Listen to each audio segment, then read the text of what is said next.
નમસ્તે મિત્રો, હું છું નવરંગ સેન અને સ્વાગત છે આપનું આઈ એમ ગુજરાતના અમેરિકા સ્પેશિયલ ન્યૂઝ બુલેટિનમાં. બુધવાર જાન્યુઆરી 7ના બુલેટિનની શરૂઆતમાં જોઈશું ફ્લોરિડામાં $3 મિલિયન પણ વધુનો ફાંદો કર્યા બાદ અમેરિકન ગર્લફ્રેન્ડ સાથે ગાયબ થઈ ગયેલા એક મેરિડ ગુજરાતીના સમાચાર. જાણીશું અસાયલમનો કેસ શરૂ થાય તે પહેલા શિકાગોમાં ફેક રોબરી કરાવનારા એક ગુજરાતીનો દાવ કેમ ઊંધો પડ્યો અને પછી તેણે શું કર્યું તેની વિગતો, તેમજ અમેરિકાના ઇતિહાસમાં અત્યાર સુધીના સૌથી મોટા ઇમિગ્રેશન એન્ફોર્સમેન્ટની ક્યાં તૈયારીઓ શરૂ કરવામાં આવી છે અને કેમ આઈસના એજન્ટ્સ હવે એક ઘરમાં ઘૂસીને ઇલીગલ ઇમિગ્રન્ટ્સને પકડવાના છે તેનો એક રિપોર્ટ, અને છેલ્લે વાત ટ્રમ્પને લાગી રહેલા એક ડરની કે જેને લઈને તેમણે પોતાની પાર્ટીના નેતાઓને અત્યારથી જ ચેતવી દીધા છે. એક ગુજરાતી પોતાની ફેમિલી સાથે 7 વર્ષ પહેલા વિઝિટર વિઝા પર અમેરિકા જાય છે અને ત્યાં ઓવરસ્ટે થઈ જાય છે, તેમજ વર્ક પરમિટ લેવા માટે અસાયલમનો કેસ પણ ફાઇલ કરી દે છે. કોઈને પણ બોટલમાં ઉતારવામાં માસ્ટર આ ભાઈ ત્યાં ધીરે ધીરે પોતાનો બિઝનેસ શરૂ કરે છે અને જોતજોતામાં જ લાખો ડોલર્સમાં રમતો થઈ જાય છે. આલિશાન ઘરમાં રહેતો અને મોંઘી ગાડીઓ ચલાવતો આ હોશિયાર ચંદ યુએસમાં મિલિયોનેર જેવી જાગ જમાળભરી લાઈફસ્ટાઈલ જીવે છે.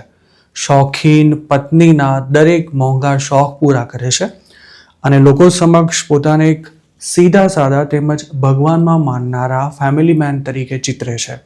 જોકે 2025માં તેને અંદાજ આવી જાય છે કે પોતાનો અસાયલમનો કેસ જે છે તે લાંબો નથી ચાલવાનો અને હવે ગમે ત્યારે અમેરિકા છોડવું પડશે.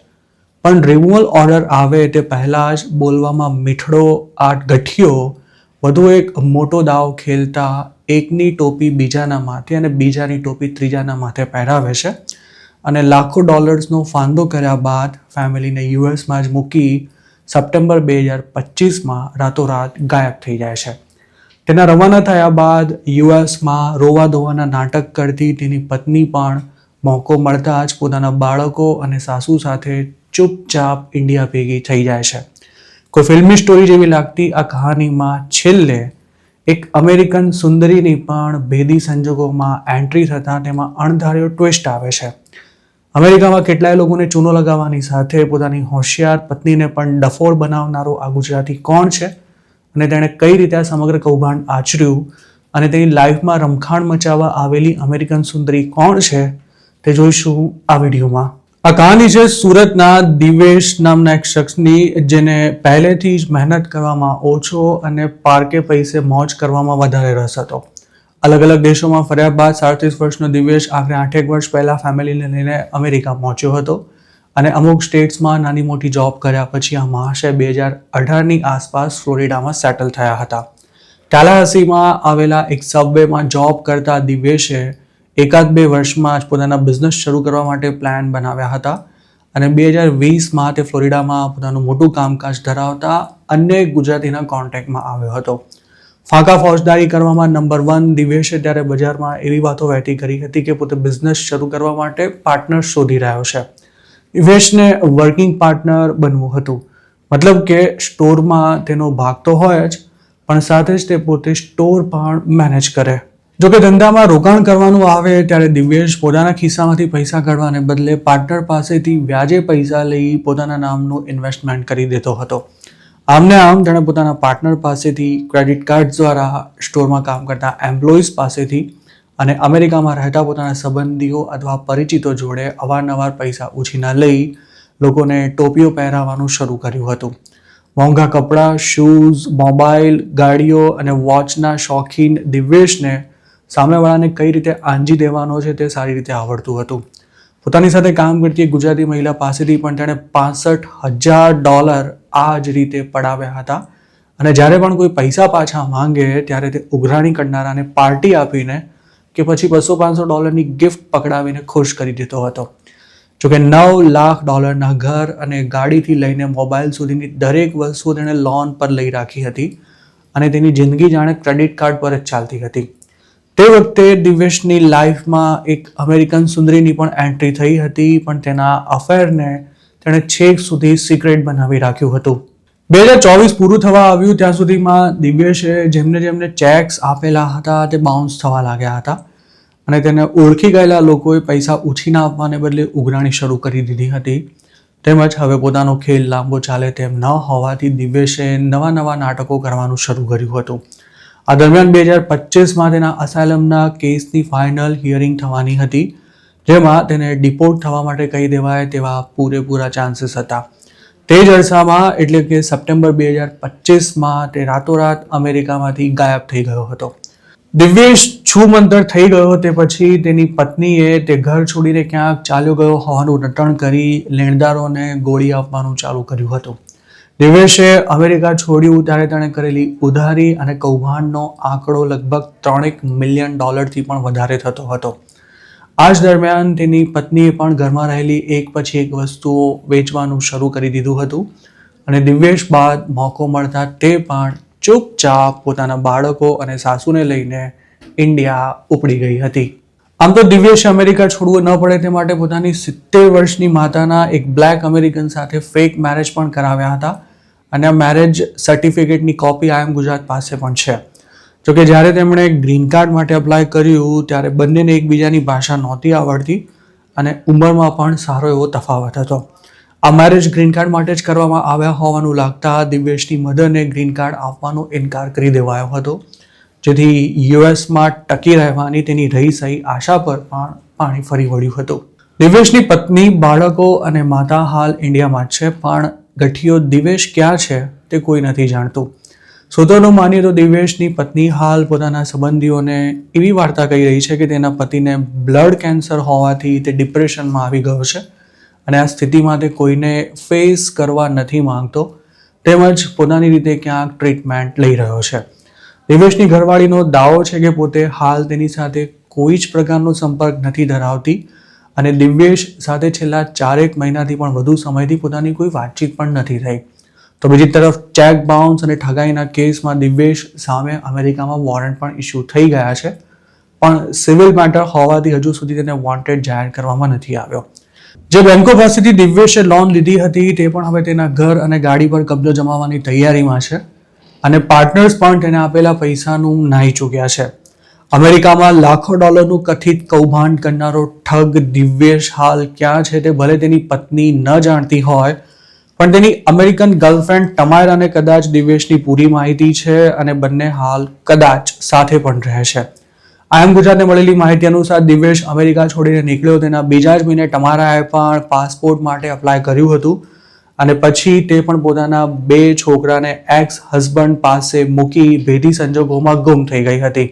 દિવ્યેશની અમેરિકન ગર્લફ્રેન્ડ તમાયરા જે કાર યુઝ કરતી હતી તે પણ દિવ્યેશે તેને લોન પર અપાવી હતી, જેના હપ્તા ઘણા સમયથી નથી ભરાયા અને આ કાર હાલ પણ તમાયરાના ભાડાના ઘરની બહાર જ પડી રહી છે અને તેના રજિસ્ટ્રેશન પેપર્સ પણ દિવ્યેશના નામ પર જ છે. ટાલાહાસીમાં દિવ્યેશને ઓળખતા લોકોમાં એવી પણ ચર્ચા છે કે તમાયરા દિવ્યેશના બાળકની માં બનવાની તૈયારીમાં છે અને બંને હાલ ઇન્ડિયામાં સાથે જ ક્યાંક છુપાયેલા છે. જોકે પતિ પર આંધળો વિશ્વાસ કરતી દિવ્યેશની પત્નીને કદાચ આ વાતની જાણ નહીં હોય તેવી પણ શક્યતા છે. તમાયરા પણ પાછી દિવ્યેશ જેવી જ ચબરાક છે. બાળકોને સાચવવા માટે તે પોતાના એક્સ પતિને અમેરિકા પૈસા મોકલતી રહે છે, પણ પોતાનું લોકેશન તેણે અત્યાર સુધી શેર નથી કર્યું. તો બીજી તરફ દિવ્યેશે જેમને કથિત ચૂનો લગાવ્યો છે તેમના સુધી પણ તમાયરાની વાત પહોંચી ચૂકી છે અને હવે તેમને એવી આશા છે કે દિવ્યેશને તેની ગર્લફ્રેન્ડ મારફતે જ પકડી શકાશે. જોકે ગઠિયો દિવ્યેશ હાથમાં આવી જશે ત્યારબાદ તેની પાસેથી કેટલા પૈસા કઢાવી શકાશે તે પણ એક સવાલ છે. પણ તમાયરા અને દિવ્યેશના અફેરની જ્યારે તેની પત્નીને જાણ થશે ત્યારે આ પ્રકરણમાં એક નવો જ ધડાકો થવાનો છે તે નક્કી છે. શિકાગો નજીક એક ટાઉનમાં યુ વિઝા માટે ફેક રોબરી કરાવનારા એક ગુજરાતીનો દાવ ઊંધો પડ્યો છે. આમ તો જે રોબરી સ્ટેજ કરવામાં આવી હતી તેમાં કોઈ ગફલત નહોતી થઈ, પણ પોલીસના એક સવાલને કારણે આખો સીન બદલાઈ ગયો હતો અને ફેક રોબરીના વિક્ટિમને યુ વિઝા માટે અપ્લાય કરવાનું પડતું મૂકવું પડ્યું હતું. IIM ગુજરાતને મળેલી માહિતી અનુસાર એક સ્ટોરમાં કામ કરતા આ ગુજરાતીએ અસાયલમનો જે કેસ કર્યો હતો તેની હિયરિંગ જુલાઈ 2026થી શરૂ થવાની છે અને અસાયલમ મળવાના કોઈ ચાન્સ ન હોવાથી તેણે 2025માં એક ગેસ સ્ટેશન પર ફેક રોબરીની ગોઠવણ કરાવી હતી. હાલ આ કામ માટે $40,000 જેટલો ભાવ ચાલી રહ્યો છે અને શિકાગોના જ કેટલાક ગુજરાતીઓ હજુ પણ આ ધંધો ચલાવી રહ્યા છે અને આવી મોટાભાગની રોબરી ગેસ સ્ટેશન પર જ, અને તે પણ એક જ પેટર્નમાં થતી હોય છે. જે શખ્સે ગેસ સ્ટેશનમાં ફેક રોબરી માટે એજન્ટ સાથે ડીલ કરી હતી તેને લોકો સ્વામીના નામથી પણ ઓળખે છે.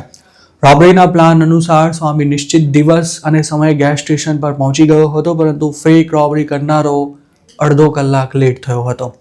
તેમ છતાં પણ આ રોબરી થઈ જ હતી અને તેનો પોલીસ રિપોર્ટ પણ ફાઇલ કરવામાં આવ્યો હતો. પણ જ્યારે યુ વિઝા માટેના ડોક્યુમેન્ટ્સની વાત આવી ત્યારે કેસની તપાસ કરનારા ડિટેક્ટિવે રોબરીનો ભોગ બનનારો અડધો કલાકથી ગેસ સ્ટેશનની અંદર શું કરતો હતો તે સવાલ પૂછતા જ સ્વામીએ યુ વિઝા લેવા જતા ફસાઈ જવાશે તેવું માની તેના માટેના પ્રયાસ પડતા મૂક્યા હતા. સૂત્રોનું માનીએ તો શિકાગોમાં જે ગુજરાતીઓ ફેક રોબરી કરાવે છે તે પોતે એક સમયે ઇલીગલી અમેરિકા આવ્યા હતા અને હાલ તેઓ યુ વિઝા દ્વારા જ ગ્રીન કાર્ડ લઈને બેઠા છે. શિકાગોની પાસેના ટાઉનમાં પોતાના બિઝનેસીસ ધરાવતા આ લોકો તેમના અસલી નામની જગ્યાએ સરનેમ અને અમેરિકન નામોથી ઓળખાય છે.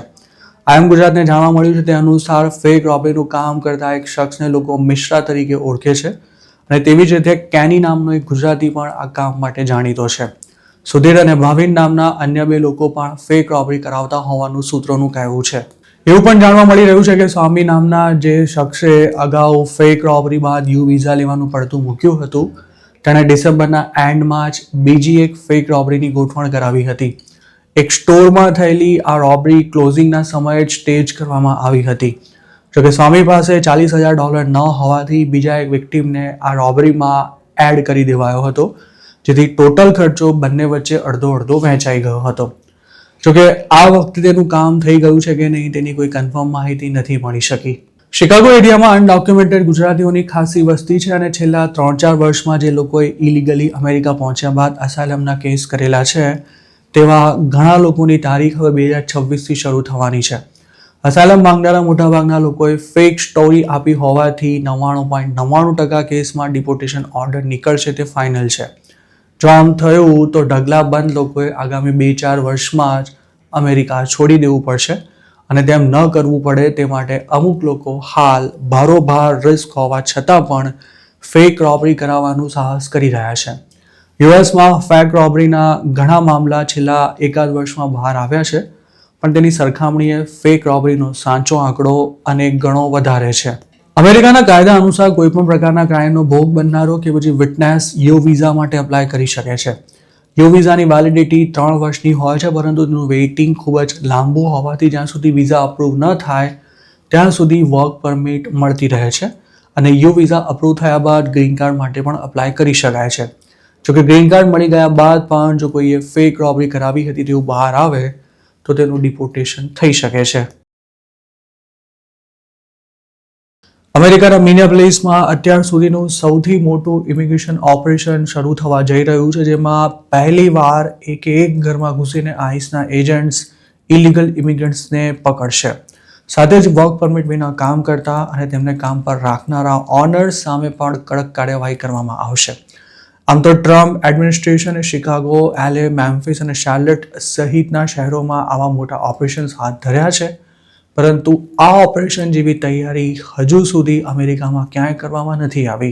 ફેડરલ ઇમિગ્રેશન ઓથોરિટી દ્વારા કરવામાં આવેલી જાહેરાત પ્રમાણે મિનિયાપોલિસ એરિયામાં થનારા ઇમિગ્રેશન એન્ફોર્સમેન્ટ માટે 2000 જેટલા ફેડરલ એજન્ટ્સ તૈનાત કરવામાં આવી રહ્યા છે. તેની તૈયારીના જે વિડીયોઝ અને ફોટોગ્રાફ્સ સોશિયલ મીડિયા પર શેર કરવામાં આવી રહ્યા છે તેનાથી લાગી રહ્યું છે કે ટૂંક જ સમયમાં તેની શરૂઆત થઈ શકે છે અને આ આક્રમક ઇમિગ્રેશન એન્ફોર્સમેન્ટ દરમિયાન મોટી સંખ્યામાં અનડોક્યુમેન્ટેડ ઇમિગ્રન્ટ્સને પકડવામાં આવશે. આઈસે ટ્વિન સિટીઝમાં શરૂ થનારી આ કાર્યવાહીને અત્યાર સુધીની સૌથી મોટી કાર્યવાહી ગણાવી છે અને સાથે જ અનઓથોરાઇઝ્ડ ઇમિગ્રન્ટ્સને પણ એજન્સી દ્વારા વોર્નિંગ જાહેર કરવામાં આવી છે. આઈસા એક્ટિંગ ડાયરેક્ટર ટોડ લેન્સનું કહેવું છે કે federal agents door to door એટલે કે દરેક ઘરમાં જઈને તપાસ કરી ઇલીગલ ઇમિગ્રન્ટ્સને શોધશે અને સાથે જ ઇલીગલ ઇમિગ્રન્ટ્સે કામ પર રાખનારા ઓનર્સ પણ આ કાર્યવાહીમાં નહીં બચી શકે.